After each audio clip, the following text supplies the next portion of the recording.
So here's the pair of the Trx4s, both of them on 2.2's.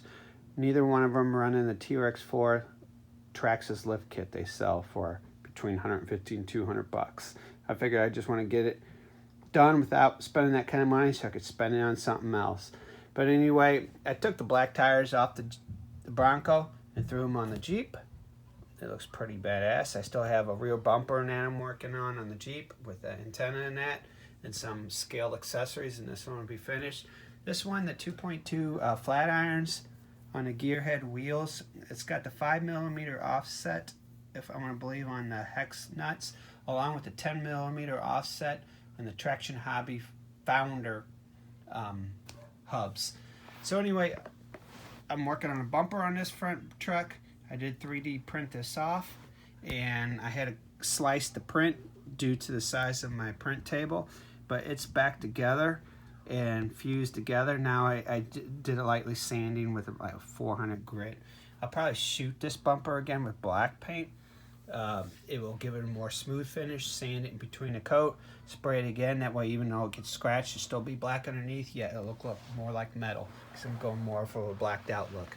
As far as the truck, I'll show you how I did this 2.2 lift without getting any other parts but the shocks. So inside I'm running just a LCG battery tray. First thing I did was put 100mm shocks on there, set up with droop so it has articulation. So I'm not really using the 100mm shocks. It's near, it raises a little bit, but not near as would if I would fully extend the 100mm shock. So then what I would do, that I did was take the back body post, front body post off the truck. I laid them on the ground like this. I put the front one down. I put the back one on top of it, and I dropped the body post bolts through these holes, which will line up the exact measurements you need for your body post holes. Then I drilled 2 holes through it, which would catch your bottom hole that you need that they don't have in the kit itself. That will give you, when you put this on the bottom hole and this at the appropriate hole and line it up even, your fenders will not show. They'll still be underneath the body of the Bronco. Then I took a measurement of the bottom quarter panel and the stock setting of the rock sliders. Then I measured that at 11.5mm. It needed to be raised.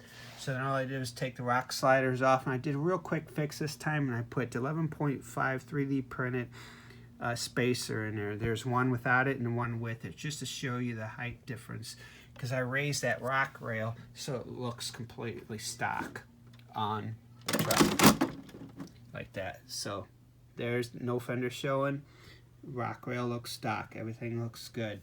Slightly took a Dremel and just went barely over this fender, and take a black marker and cover the white mark where the plastic is now grooved. Same way at the front, slightly did that right there, only because of this bumper I installed. And then when I installed that bumper, you don't have to do this. On the stock bumper, what you would do is take your bumper mount, flip it, and then I think I took the bumper off from the mount itself and then flipped it, which gave me the height I needed for the Bronco, since the body's raised. But instead I come up with, I printed this bumper off, and then I just designed my own front bumper mounting point, and I could actually rate, this one is set at center of the chassis, and I got them 4mm up, 2mm down, different experiments for different bumpers I want to put on the truck. And I'm doing the same to the back truck as well. But in a nutshell, that's all I did to get these 2.2's on here. Other than that, let me know what you guys think. I've got a GoPro coming, a gimbal, and I just now getting time to, in the evenings, to start playing around some more, so I don't have to work on these so late, and I'll be riding these on the trails. Thanks a lot for watching. That's Marcy.